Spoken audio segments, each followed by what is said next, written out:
Welcome back to the Futurist New Deal podcast. My name is Ben Zion, the United States Transhumanist Party Vice Chair and presidential candidate for 2020. And we are going to have a discussion today of activism in the 21st century and the nexus of activism generally and techno-futurist activism. A very compelling question for many people in the futurism studies community. How do we do that? How do we achieve things like a universal super longevity and other good things in our lifetime? I am joined by my friends Maitreya One. We did a show last week. It's good to see you again, sir. Maitreya One is a hip hop artist and producer and longevity advocate of longstanding. Also joined by attorney Marlon Adams in New York, a film producer and attorney and a friend to the Transhumanist Project. And I'm also joined by Lucas Dimoveo, joining us from Boulder, Colorado. And thank you so much for joining us, sir. Also has a lot of insights into video production. And it's wonderful to have you all, gentlemen. Welcome to the Futurist New Deal podcast, a discussion of activism in the present day. Good to be here. Thanks for inviting me. If you'd like to take a moment and introduce yourselves, Marlon, feel free to begin. Oh, good. Thanks a lot, Ben, for inviting me onto the podcast. Yes, sir. You and I have done a couple of them, and Yes. My name is Marlon Adams. As Ben mentioned, I'm from New York City. I run a Facebook page called Transhumanism in New York City. I'm also a film producer. I have a series called The Next Iteration. It's about Black transhumanists who saves the world. Excellent. Lucas, if you'd like to add any biographical information or share anything along those lines. Hey, I'm Lucas Dimoveo, member of the U.S. Transhumanist Party, formerly involved with Grindhouse Wetware, and now I'm just a transhumanist in training, ready to come back and innovate even harder.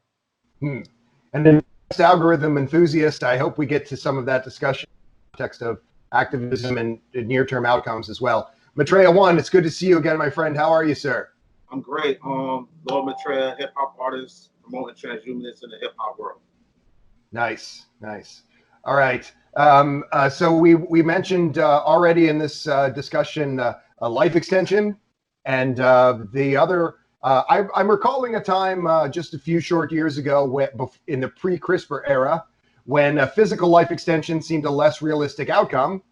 And many people in our community were equally enthused about the prospect of digital immortality. Now, in the pre-interview, Lucas, you mentioned that you have an enthusiasm and an interest in advanced algorithms of various kinds, and Neuralace came up. Of course, this is a brain-computer interface that involves some physical enhancement. It involves some minor surgery, microsurgery, that allows you to have a far more complex relationship with an advanced interface. I'd like, if maybe by show of hands, this technology has proved safe and efficacious in 2 years, and it is now in trials for the general population. I would be among those people to use it. Is anyone else at this panel prepared to make that declaration? Nice. I'm waiting for I'm waiting for the less intrusive version of it. I worked with on the next iteration. I worked with a gentleman by the name of Connor Ramos. I think Connor's last name is a little complicated. I won't even try it. But he had a company called BCI, Brain Computer Interface, and they had some former DARPA technology that was like a skull cap, like an EKG skull cap, but a little bit more sophisticated, a little bit more sensitive, trying to do similar things as the Neuralinks. And those devices that have about a tenth of the number of cloned neurons that Neuralace seems to have, pushing up to that. But it's very likely that in an arms race that might ensue, so to speak, that they would match or outpace it in a short time. Well, the non-invasive part of it is what makes it something that could be adapted a little quicker by bigger parts of the population. More people might be inclined to do a non-invasive sort of interlink as opposed to a surgical one. Yes, and I think one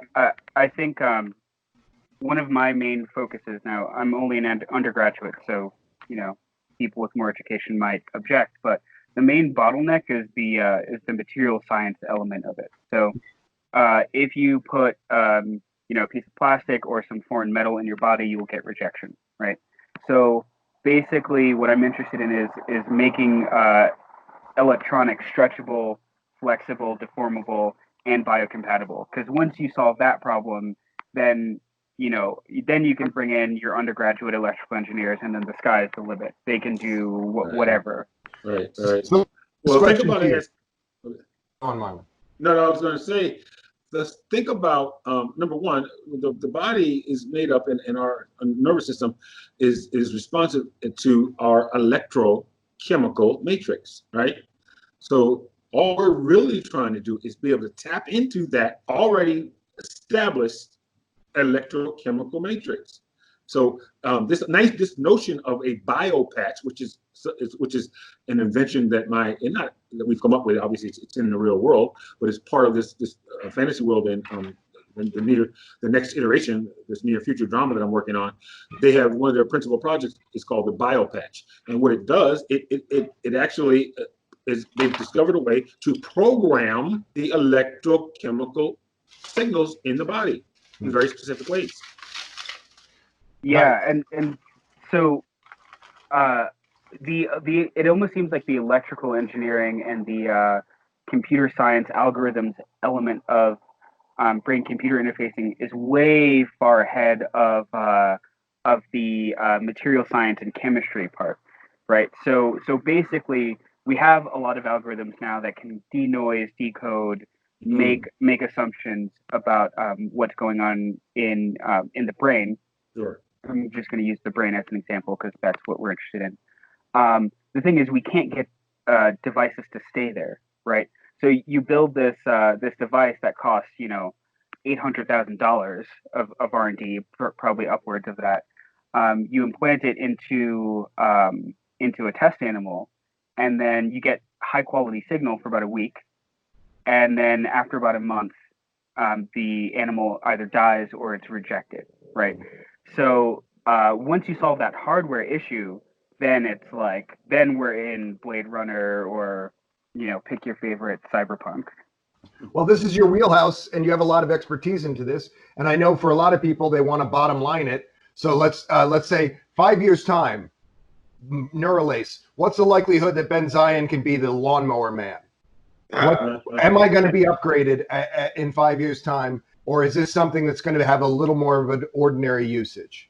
I think in 5 years time, I don't think the material science will quite be there. During the Neuralink presentation, the issue of biocompatibility was kind of like walked around. And so there are two axes on which your device needs to work. So there's the chemical and then there's the mechanical, right?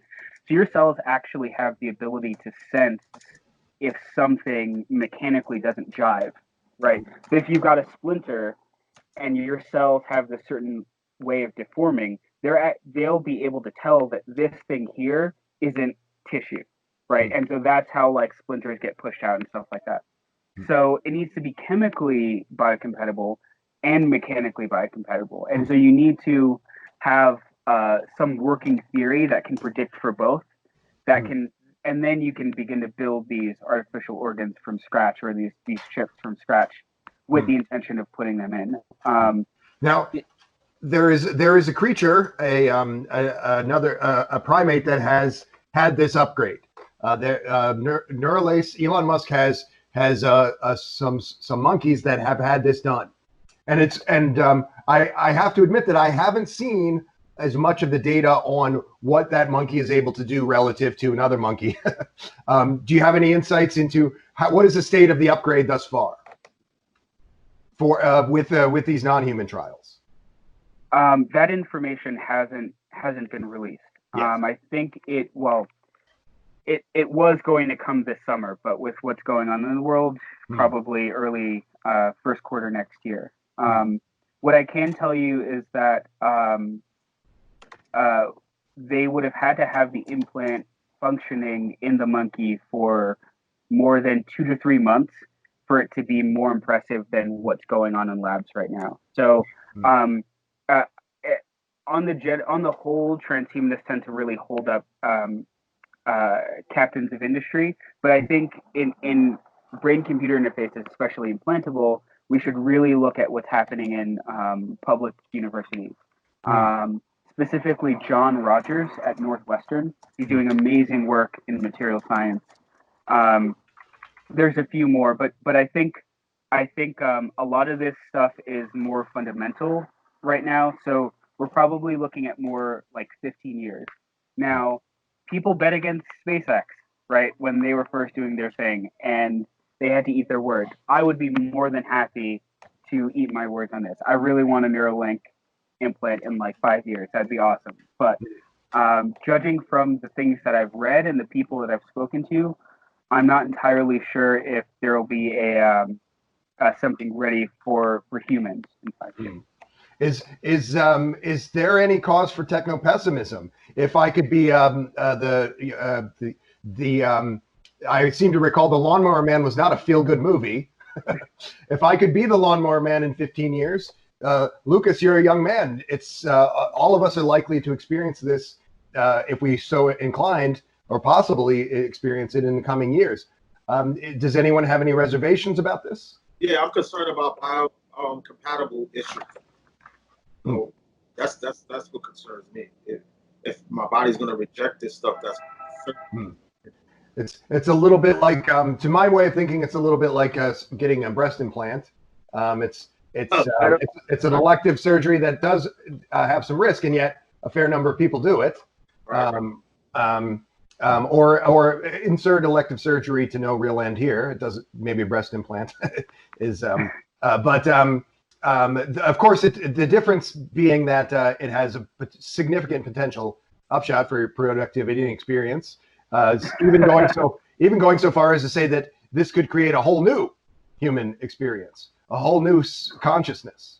Yeah. So I think the closer I get to the science, the more I realize that the societal critiques of a lot of this stuff may or may not be valid, but there is like a very thick layer of technical problems that we first need to work through. And I think, kind of tangential to this point, if we can just if we can reach high school seniors, people who are just starting college, and say, hey, it's okay to just call yourself a transhumanist. I know in ethics class, like, they worry about these kind of things, but I think for people going into the technical field, if they realize that it's okay to be a transhumanist, sorry about the siren, I'm not sure if you can hear that. Go on. Then we gain more people intentionally working on this. So I think we're seeing the fruits of 30 years of kind of transhumanist advocacy with groups like, oh boy, what is Aubrey de Grey's nonprofit? SENS Foundation. Right. So the SENS Foundation and Neuralink and Kernel are 3 examples of companies that are explicitly transhumanist. Right. They're not hiding anything. They're not like doing the this is about disabilities thing. It's very explicitly transhumanist. And so I think if we can push that trend a little more and inspire more people going into engineering to pursue that would be great. And I think sorry. Sorry, I was just going to say, I think that also thinking about it just in terms of the discipline or the subset of the marketplace, I put the same question that I put to all of you at the top of the call to many, many people. And so I know of dozens of people who are ready to join the Lawnmower Man army. I think that we should find ways to prevail upon the Musk organization to let us do so. I also should say that it's extremely likely that another organization, say in China, has engaged in some corporate intrigues and already has developed a similar project and maybe advanced it further because they're able to do it under a degree of a cloak of secret. Well, let me tell you something. This is China's always a good, I guess, whipping boy when it comes to this notion of things being done in secret. But we have an agency, we have a very sophisticated program of secrecy in this country, and that really spans a number of different of these letter agencies, from the NSA to CIA to DARPA, which is our chief, our sort of tip of the spear when it comes to transformative technologies and the way out stuff that is being talked about in the theoretical physics classes. So what's your critique of DARPA relative to these other agencies? Oh, I don't have a my critique. No, I'm just curious. Yeah, my thing is this. I think that we have some very significant human enhancement technologies, everything spanning from the crude, which would be the pharmacological, right? The Adderalls, the Ritalins of the world, the modafinils. That's the crude level, the first level of manipulation that we've started to see in the last 10 years in colleges and so on and so forth. And we see how we can talk about how that played out class-wise, about who was actually doing it, what the impact of the usage of those drugs were having on their performance in college, right? And the people they were competing against. Then there's the next level, which would be sort of the device integration of devices with the human anatomy, right? But the most sophisticated level of human enhancement is genetic, right? We're talking about, as I mentioned, the human body made up of electrochemical signals, and it's about communications. And there's a significant work going on to be able to communicate with our electrochemical matrix itself. And if that is the holy grail of human enhancement. Once that process, and along the way, and just to give you some sense, when I talked about open BCI, let me share this with you. Well, I don't share that with you, but I wanted to segue this into the clip I have on the next iteration. Yes, let's please play it. Let's please play it. Because that is really, what we're talking about in terms of the device and materials developments. That's the nitty gritty of the science that's going on.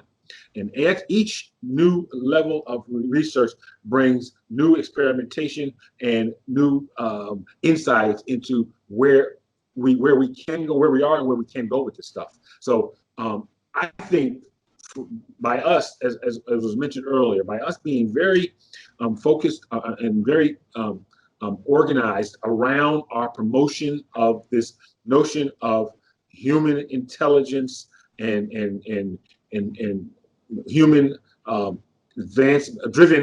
human intelligence driven advancement that we're trying to make available to regular people and take it outside of the ivory tower laboratories and bring it to the masses in a way that enhances the human condition itself, right? That runs counter to the ivory tower, small secretive organizations doing all the research, coming out with these technologies, testing them in secret, applying them in secret, giving people access to them in secret. That's what we're up against. This is the reality of the next iteration of human existence. And this is what we as advocates and lay people need really to be focusing on to I guess, cut down the gap between what's real and what's going to be real. And it is down to ordinary folks. It is down to people asking for something. I remember a girl, I was pretty insecure in college, and there was a girl that I had a crush on, and I never let her know. And a couple of years later, I saw her again, and I said, "Hey, I had a crush on you back then." And she said, "I had a crush on you. You should have done something." You don't get anything in the world if you don't ask for it. And we got to consider this sort of strategy that we were all discussing a moment ago of saying we're ready for Neuralace. Let's give that a shot. Yeah, I mean, this we got to get people ready for it. I think we've switched to screen share mode. Are you prepared to play the video? He's like a mad scientist. Okay. I was trying to share the screen. Is the screen shared? Yeah. I don't know if what do I do at this point? All right, 41. I'm trying to. I shared my screen. I don't know if it's being shared. Can anybody see it? No, we didn't see it. When you went to screen share mode, I saw it, but nothing was played. Okay. Yeah. I didn't know it was sharing the screen though. I didn't play it yet. That's all right. Share screen. Okay. Okay, maybe, I don't know. I'll edit some of this out. Okay, there we go. I just told it to share the screen and sound. What do you got? You guys see anything? Give me a thumbs up if you see sound. No, not yet. No, I don't see anything. Huh. Yeah, it's telling me I'm doing it, but it's not actually display. Okay, share screen. Well, just give me the link and I'll download the video and embed it here. But just give us whatever intro you'd like to the video at this time. Yeah, I mean, this was just a teaser, and I'll send the link to you. But I see a heart here. I'm not sure what that is. Show reaction. Okay. Yeah. So this was a teaser to the next iteration, and I wanted to actually just throw it up there for you guys to see it. So because a lot of my references are to it, only because it represents the kind of thinking that I think we ought to be doing, particularly as African American community worldwide. That's what got me into it. I first became interested in transhumanism way back in the early 90s when I read the book Radical Evolution by Joel Garreau, who was a Washington Post writer, a science writer. And he broke it down in layman's terms, just what was on the table in terms of human change. And the story he told was a very colloquial story about his daughter coming home from college, talking and asking her, how you doing, what's going on, and her giving him this little story about being in class with some very smart people who seem to do it all. They have great grades, they have a fantastic social life, they're at the top of their class, they do all this extracurricular stuff, and they do it without breaking a sweat. And she's recounting his story, and as she told the story, he begins to tell her and talk about, well, are they, and he's giving her certain little hints about what to look for, and she's saying, and everything he brings up as it relates to human enhancement, she goes back into her mind and says, and recalls feeling and seeing people react that way. So long story short, that story was very impactful for me, because it was a colloquial story about things that we all come across, people who are outperforming us, and we don't, and they're doing things, and it seems like, wow, how did they get that so quick? How did it, how are they making these adaptations so quick and making these connections and so on and so forth? And the reality is that we are now at the point where, through what we know about the genome, what we know about the our brain and our genetic makeup and genetic manipulation through all the different discoveries, like in CRISPR-Cas9 is just the latest in terms of being able to manipulate our genome. We are now in a position to have that kind of impact on people, on the populations, right? So the next iteration is talking about that from the standpoint of those hidden figures. We all know that term hidden figures now because of the movie that came out. And those people, think about this, these hidden figures they were called computers back then because they had the brains to do high-level mathematics, right? Oh, yeah. These were people who came out of slavery, essentially, right? They came out of Jim Crow, Deep South, Alabama, Mississippi. These were the people who are now who are these computers. These women who are, I forgot the Gladys, I think Gladys White. Catherine Johnson was one. She just died. They had another woman by the name of Gladys who was also a part of that. I think she's still alive. But when you look back at that, you have to ask yourself, my God, how could they come out of slavery and be working at NASA, right? So the point is that the brain is capable of those kinds of leaps, but how much of that in the future will be part of how much of that process can we accelerate based on what we know about the brain and our genome?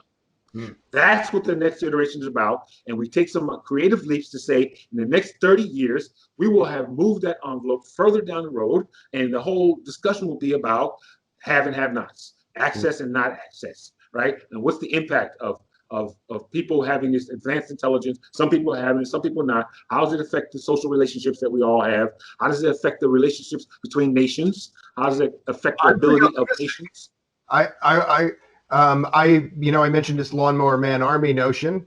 I think that in that world, just like in a world of extremely advanced algorithms, that I'm sure Lucas, Marlon, I'm sure you've all considered the possibility of runaway AI. But I feel that all of these scenarios are basically scenarios where the marketplace and human development opens up substantially, and maybe existential risks, equities that derive from, and we have so many concerns of this kind that we must put ourselves to as transhumanists. But I'm quite optimistic that I don't hold that Lawnmower Man is dangerous. I don't hold that an artificially intelligent breakthrough is a danger to humanity. Does anyone else care to weigh in on the existential risks or mediating concerns of a digital divide or art-elect war type? Well, yeah, I have concerns. As long as we have a system that exists, this inhumane, outdated system that we have today, as long as we have the monetary system the way it exists today, we're gonna have big problems if these things come to fruition. Big. Yeah. Yeah, I agree. So yeah. Sorry, I cut you off. Yeah, go on. No, it's all good. Go ahead. Good job. Go on. Yeah, so just thinking, so I said earlier about kind of how far brain computer interfaces might be away from us, but I do think that human augmentation is way closer to today than it was when the movement first started. So what that means is I think we can start to superimpose today's social and economic structure onto what is going to come, right? Because it doesn't, there's a massive, maybe we can call it an uprising, maybe we can call it a protest movement going on, but the U.S. has a history of that, right? And it has a history of mobilizing police to crush that. So what happens if the social structure doesn't change? Then we can superimpose these technologies onto what we have. I think these technologies are superimposing themselves. You referenced earlier about these biohackers. Part of that's the thing about this transhumanism things, that the technology is it's not like nuclear weapons. Remember, nuclear weapons, you needed a state with all the resources of an advanced state to get into nuclear weapons. Now, by transhumanism and the technologies that can change and create new organisms, right? That's available to a high school, to a college biology graduate. Let me jump in. Sorry, you guys go on. We got to remember what happened to Bill Falloon and Saul Kent when they first started their supplement company. You got to remember what happened to what's the guy's name? Yeah, Saul Kent, when they first started the Chronics company. It's not illegal now, but when we don't know what's going to happen in the future, because we seen when Saul Kent and Bill Falloon started Life Extension in the 80s, the FDA came in and put guns to their head. They were selling supplements, health supplements. If it wasn't for them, there'd be no health food stores. So we have to look at the past and think about what can happen, because even with the Chronics movement, Saul Kent, the first group of people that was into Chronics, they all went to jail, man. So even the first group of hip hoppers went to jail for plugging the sound system in the street light. That's how all cultures start. I think that you gotta be real careful going forward with these things, man. I'm telling you, we're not dealing. We're worried about a cultural backlash leading to a police action that or state action that handicaps transhumanists or life extensionists. Right. Yeah, I worry about that. I worry about that. Well, and I think so. One, I would like to make a tangential point based off something I said before. One of the ways I got into transhumanism was from the rapper Graydon Square out in Arizona. Yeah. And I think that's one of the ways. I think rap music is incredibly important, right? Because if you can reach kids that listen to SoundCloud rappers, I mean, they have time to like think about it before they go off to school. I mean, it's incredibly powerful. Now, I think like we need to. I think. Sorry, I don't remember how to say your name. Maitreya. Maitreya. I agree with him. History is incredibly important, right? So I think one of our weaknesses as transhumanists is that we kind of paint these very broad brushes, but we got to remember history, and not just history like, there was Caesar, and then there was Columbus, and then the Civil War, and then space, right? There are these like political, like specific political events that we should really be familiar with, because those are going to give us the tools to move forward. And I think how our movement might be co-opted or abused, it's all in history. It's all in history. So we have to be very, very careful about what our methods are, what our philosophy is, and then how to get people on board, right? And so I think, I don't think the people that are going to be oppressed as far as like, being dissuaded or arrested from having surgeries, I don't think they're going to be kids in Boulder, Colorado, right?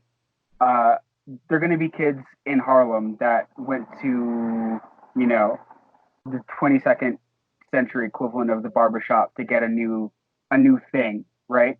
So we need to be careful that this doesn't, because yes, like poor people will eventually marginalized people will eventually get these technologies, but we have to make sure it doesn't become criminalized in the same way that, like, I had white friends back in New York when I moved out to Long Island that would smoke weed all the time, right? And they didn't have to worry about getting beat up by the police, right? Same drug, different place, right? We all know. So we have to be careful that when these technologies come, that they're actually distributed evenly, right? Not that it's not looked at in Beverly Hills and in Boulder, but in Harlem, they're rolling up with tanks to make sure people don't get it. So I don't want to wait to the 22nd century. I'm going to be dead by then. I want to get this shit started. So more of a joke. Before I said a Lawnmower Man army, what's another thing like that we can be doing right now? What's an emerging technology that we can put something in play, get people excited about it, and do some leapfrogging? I don't know. What do you think? What are some other disciplines that you're excited about? Well, and first, the one that comes up the easiest and the most plausible is going to be robotics. Robotics and the merger of robotics with, some sort of, with artificial intelligence to do more humanoid type of activities. That's the most likely emergence, that they'll tell the public about, because that's happening now. I have a cryonics adjacent thing that I would like maybe to discuss in life extension. So I do believe that the SENS approach and other similar approaches to physical longevity are the best approaches, are very, very good approaches. But I don't, for example, discount that we should, we had this conversation on our show last week, Maitreya, that we should still see that some of society's scarce resources are put toward the reanimation side of a cryonics contract. But there's an area in between those two that I think is of somewhat of interest, but it also maybe gets into a thing that people will have some horror movie or body horror response to. And it's the notion that we are quite close to the ability to have body transplantation. There's a surgeon named Sergio Canavero. Sergio Torrero is my friend. Sergio Canavero, who has said that if he had $500 million of research funds, that he could perfect this methodology. And similarly, we're about 5 years out from cloning technology that might allow us to create the physical necessaries to replace our bodies. Not specifically cloning technology, but all the other missing ingredients. So this is a scenario where people might start to pay money for a contingency plan of this kind instead of cryonics, which is a little bit more speculative, in the next 10 years. That could quickly prove to be a $100 million or $1 billion industry. To my mind, if I say what is another example of something like a Lawnmower Man army, the first thing that I always want to discuss is life extension, because I'm afraid of dying. I'm a coward. Life extension is an interesting proposition, and it's one of those things almost like electric cars. Like nobody except for the very elite who are into their past their actualization stage, wakes up in the morning and talking about, I need to have I need to have a self-driving car. Boy, when are those self-driving cars coming around? It's like, oh, I need to live to 150. Now, there's a very select group of people thinking about that, and I think the best way to approach life extension is to talk about extending a healthy lifetime. And if you talk about extending the healthy lifetime, you're talking about general benefits to people's health and activity levels that are going to be beneficial and extend life. I think talking about it from there has so many corollary benefits that the here and now that we can benefit from, and it can be that bridge to the deeper discussions about things like telomere research and the elongation of the telomere chromosome, which is very much focused on the extending the genetic life of people through genetic manipulation. And as we found with the human trials that started with the telomere research, once you turn off one thing, you don't know what else you've turned off or turned on, and cancers and so on and so forth. So we're going to see, it's going to be a while before we see that kind of research really become part of what people are waking up every day getting excited about. I beg to differ on that. I work in hospice. I see people die every day. And see other people that I work with have passed away. My producer passed away, etc. I've been doing videos on my channel called the Super Longevity Institute. Ordinary people has been coming to my channel. I even got a lot of people that have a street pass coming to my video like, yo, I'm really interested in that stuff. And I have a layman perspective on things, but I have a lot of books where I show people where to go to. But anyway, Black people have a history of wanting to live forever. Mama was an attempt to live forever. If you show people that, if Black people know that, then they'll be inclined to get it. They'll be like, oh, well, this is in the past we went into stuff like that. Mummification was our first attempt to become immortal. Well, let me see what this is all about. And I start making it'll become more relatable. And I think that another thing I think is that looking at the past, specifically ancient Egypt, we have to build in order to get people really into this thing, because people want to live a long life. I see people die every day, and I see them take their last breath. Trust me, as soon as people know that these technologies, these sciences, people really making a real attempt, tangible attempt to make this happen, they're going to apply. I'm telling you that right now. That's right. And let me tell you, we just have to find our modern day pyramid. That's all we have to do. Well, modern day pyramid. Well, I think no discussion of this is complete without, we talked about our resumes at the top. Everyone in this call, all four of us, could rightly have on a resume that we're a producer. We've made things. And I think no discussion, I'm looking at Marlon. He stepped out for a second maybe, but I'm looking at Marlon's poster behind him that says Nollywood. He and I both know some Nollywood producers. No discussion of universal super longevity or the transhumanist project is complete without a discussion of mass communications. What do you think are the strategies to get the word out to people to create a political will for life? Well, this is good. Can you guys see my screen? Yeah. You got the. Here we go.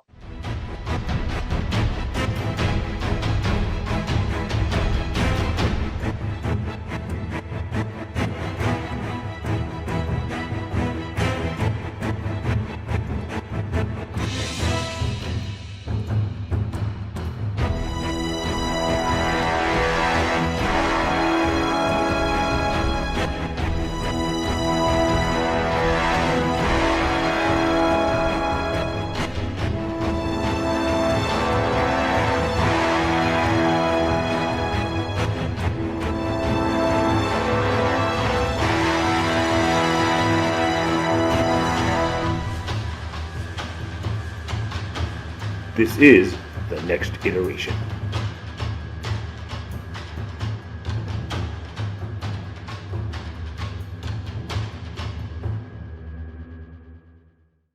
If you've enjoyed this show and would like to see more, please like and subscribe.